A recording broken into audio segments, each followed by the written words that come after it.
You're listening to the Teen Guru Podcast. Excuses are for losers.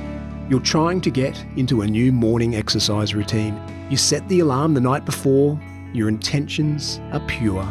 It matters to you. But when the alarm goes off, your bed feels so warm and comfy, you hit the snooze button. Or you tell yourself that you didn't sleep very well last night and it's best you get another hour now. Or you're trying to cut back on wine or beers through the week. Wednesday night rolls around. You convince yourself that it's been a stressful few days. Just one or two won't hurt. Then you think of all the people you know who have a glass or two every night and you give yourself the go-ahead. You're trying to cut junk food from your diet and the staff morning tea rolls around. You tell yourself that you can't say no at the staff morning tea. It'd be rude not to have birthday cake. And the list goes on and on. We all make all sorts of promises to ourselves and often follow them up with excuses. Promises are important. We all know that. But it's the promises we make to ourselves that are most important of all. When we break those promises, we are really good at dreaming up all sorts of excuses to go with them. And worse still, we play all sorts of mind tricks to convince ourselves that those excuses are real. I want to share with you a very blunt truth about the world. Excuses are for losers. Excuses are for losers. Once you accept that, once you believe it in your core and you live it, you can make incredible things happen in your life. Hitting the snooze button, having that one piece of cake, skipping the gym after work, cancelling dinner with your friend, whatever it may be.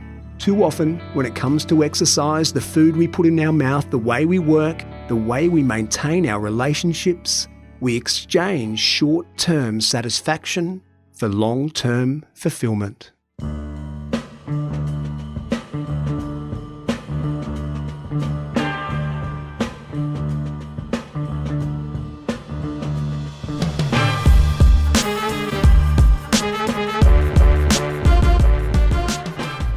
Unless you're a Buddhist monk, it's unrealistic to aim for the perfect life, a life with no vice, a life of impeccable discipline. It sets us up for failure. Instead, we must pick the most important things, maybe one or two from each of the major domains, something about our health, something to do with our personal or professional growth, something to do with our relationships, and then we must put them in the no excuse zone. Be specific. Write a clear statement of the habit you want to create and then pursue it relentlessly. I will go for a 30-minute run 4 times a week. I will only drink alcohol on Friday and Saturday nights. I will completely eliminate junk food from my diet. I will watch my son or daughter play soccer and not bury my head in my phone. I will call at least one good friend every week and have a quality conversation, whatever it might be, something from each of those domains of life, health, growth, relationship. Whatever it might be, something from each of those domains of life, health, growth, relationships.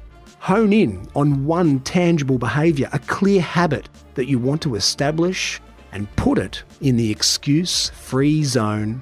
Create a note on your phone, call it My Excuse-Free Zone, and describe unambiguously the habits you want to create, and then pursue them relentlessly. Excuses in this zone are for losers.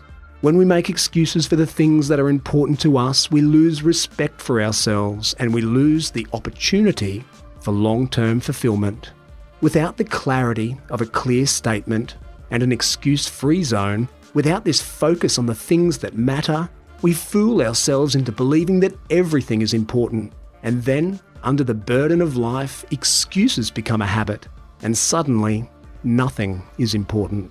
Excuse-free zones. It's why some people demonstrate an incredible, unshakable commitment to a pursuit that most people find difficult to comprehend. People who, year in, year out, are fit as a fiddle, bouncing around, talking about their next half marathon or their most recent gym session. People who maintain happy and healthy relationships with the people who matter to them.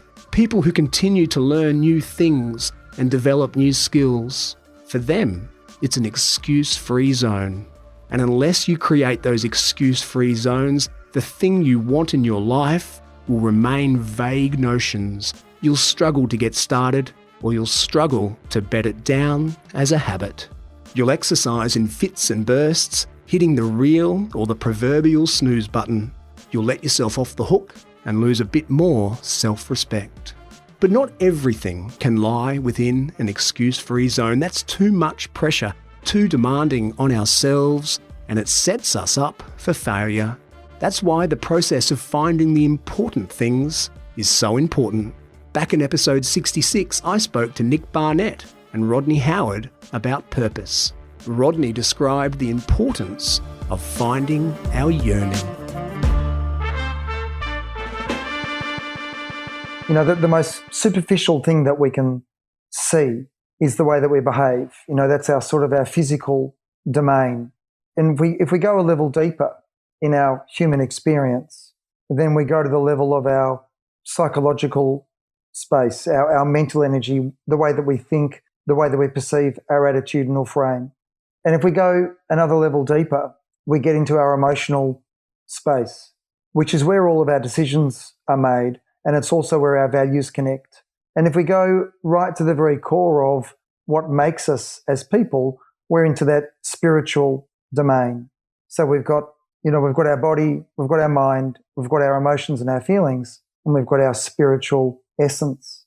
And whether or not you're a religious person or a non-religious person, another way of thinking about that spiritual essence is spirit in action, the way that we actually bring our spiritual energy to life, in action, in our life, is through our sense of purpose.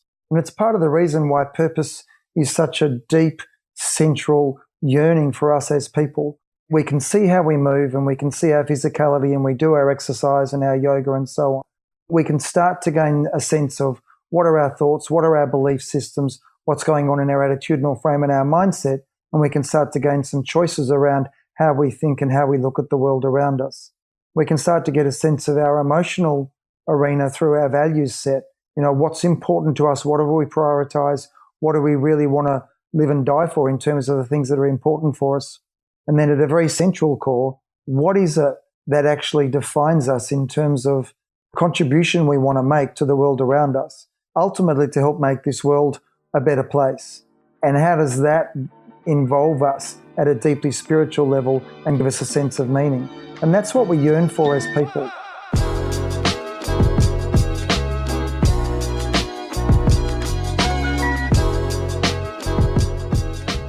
So what do you yearn for? What is so important to you and your sense of long-term fulfillment that it must live in your excuse-free zone? Stop trading long-term fulfillment for short-term satisfaction. Hone in on what's really important and remember that excuses are for losers.